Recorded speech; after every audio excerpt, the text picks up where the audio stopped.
si Minerva Abierto Recampo. 63 years old na po ako. Dati po akong may diabetes.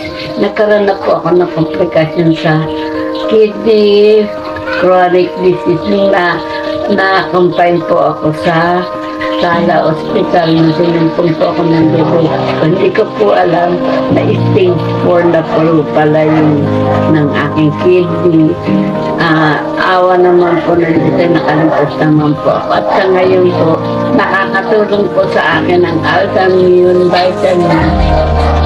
Dahil lalo na po nagsisikip po ang paghinga ko, nakakatulong po itong malaki, lalo na po itong inhaler ko.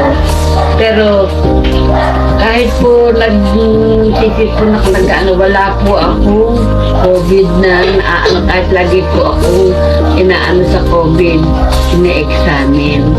Sana po maranasan niyo din po ito kasi malaking tulong po. Dati po hindi na po ako nakakalakad niya, nakakalakad na po ako. Malabo po yung paningin ko pero ngayon nakakapag-cellphone na po ako.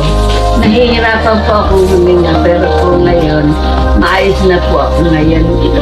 Dati po timbang ko ay 86, ngayon po 68 na lang po. Sa loob po ng isang buwan, naging maayos na po ako. Dati po, bloated na po ito dyan ko, pati lahat ko ngayon po, tingnan nyo, napipigure out na po na maayos na po yung kalagayan ko. Iintay na lang po mag-ano tong pistola ko para i-clearance, ililipat na po ito sa barato, itong aking IG dito sa leeg. Dahil nagdadialysis na po ako ng 4 months. Pati po hirap ng paghinga ko, yung sakit sa puso. Natatanggal po dahil dito sa Altamune po. Thank you po, Altamune. Maraming salamat. Salamat sa Altamune.